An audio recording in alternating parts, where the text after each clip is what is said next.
Hey everyone, my name is Prez and welcome back to another tutorial. So it might seem impossible that you could make a Cities Skylines city that's both big and really realistic at the same time, but I've found some ways over time that have helped me make my cities big and realistic, and I want to share them with you. So I'm going to give you 5 general tips in this video. The first one is going to be to purge your workshop subscriptions. So it's really easy to subscribe to loads of stuff that you think you might need later. A lot of that stuff's gonna make your game lag like crazy though. Most people aren't gonna have 32 gigabytes of RAM like me, and they're not gonna be able to sustain such a massive workshop collection. It might seem really hard to purge your subscriptions, but this is what you should do. You should choose a theme, and only subscribe to items that will fit that theme. If you're building a city inspired by Portland, Maine, don't subscribe to thousands of glass skyscrapers, or really any for that matter. Try to stick to around 40 low residential houses and about 30 low commercial buildings that you'll place within the city. Try to minimize the amount of props you download. You can download as many as you want, but really try to keep it low because you're not going to want to place many in the first place considering you're going to be building a large city. And try not to be subscribed to too many of the same thing. For example, you don't need like 20 different garden fence assets. You only need 2. That's it. For dense urban buildings, you're probably not going to need more than 100, so try to limit yourself to something around there. And for all of these, low residential, commercial, and dense urban buildings, you're going to want to use the Rico mod and the Plop the Growables mod to give yourself a lot more control over which buildings are placed within the city. Considering you're building a large city, you're probably going to download skyscrapers. So you can download a decent set of skyscrapers initially, but once you've actually made your downtown, unsubscribe from all of the skyscrapers you're not actually using, and it'll clear your subscriptions up a lot. If you need to find buildings and props that'll work with your theme, then look on the workshop in the collections menu and just search for the type of theme that you're building. So if you're building a Californian city set in Los Angeles, just look up Los Angeles in the collections menu and loads of collections will come up with pre-curated sets of items that you might want to use.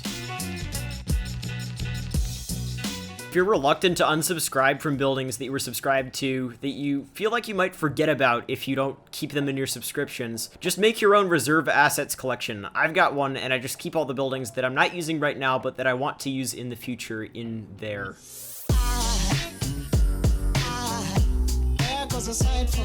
Alright, so the second tip here is going to be to create detailed houses in the asset editor. First, you're going to want to create a whole nother Steam account. I know this seems extreme, but I'll justify this a little bit later. Go to the Steam website, create an account like you normally would, and then log into your new account on your computer, and then log right back out immediately. Then you're going to want to log into your main account that you've bought Cities Skylines on. Open the settings menu and hit family. Then just make sure that your new account is listed as one of the accounts that family sharing is on with. Steam might ask you to verify this action via email or something, so just do that. So now when you're using this computer, you've got an entirely separate Cities Skylines account for free. Alright, so now that you've got a second account, log into it again and go to the workshop and subscribe to a couple buildings that you want to edit and subscribe to a couple of props that you want to detail them with. So now you're going to want to open Cities Skylines on your second account. Once you hit the main menu, hit Editors, Asset Editor, and then Load.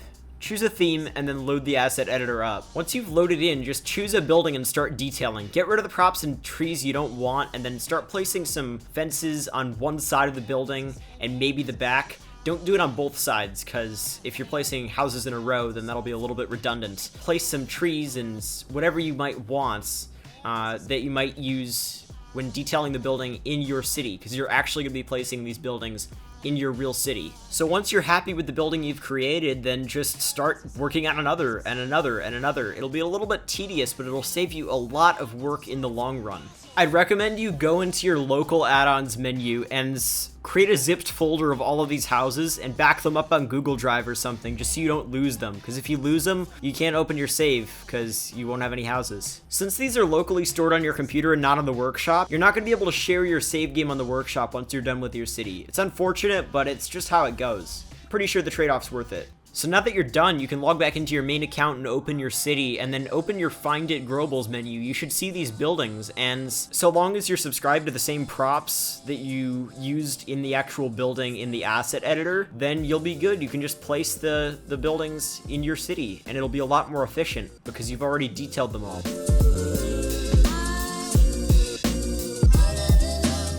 The third thing you're going to have to do to build a large city and still maintain okay FPS is to start moderating the amount of props you place. So don't place too few and don't place too many.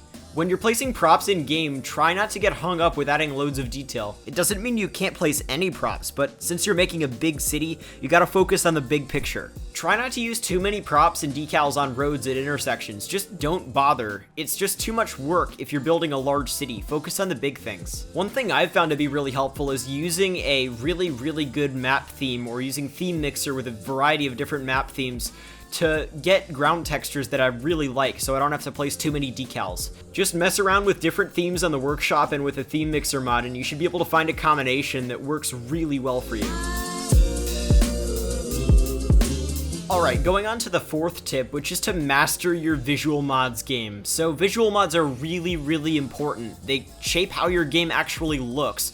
So if you can get away with having really good visual mods, you know, a nice LUT with relight and good ultimate eye candy and post-process FX settings, then you can make a city that doesn't have too much detail look really good combined with a really good theme. I've made an entirely separate video on this subject alone. It's in the top right corner and it'll be in the description. You can check that out after watching this video and you'll be able to master your visual mods game in no time.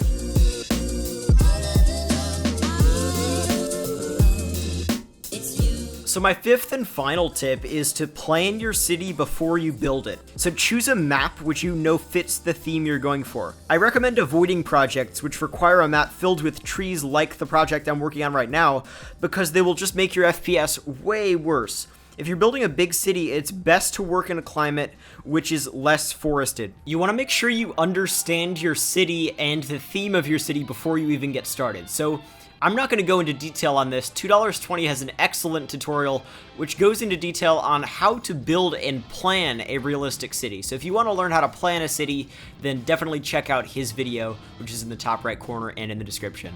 This tutorial today was just to show you a couple of ways I've found of finding the right balance between detail and scale within Cities Skylines, and hopefully it helped you a lot. If it did, make sure to leave a like on the video. It really does help out a ton. It lets me know that you enjoyed and you want to see more. Subscribe if you're new around here so you can see more tutorials like this, and check out my other series on my channel. You can check out New Windsor, which is the map you're seeing in the video today, and you can check out Calavera Beach, which is a Californian project I've been working on recently. If you want to follow me on social media, that's going to be in the description. You can follow me on Twitter, and you can follow me on Instagram, where I post the best screenshots I've got from in-game in Cities Skylines. But yeah, that's about it. Hopefully this video helped you a lot, and I'll see you next time.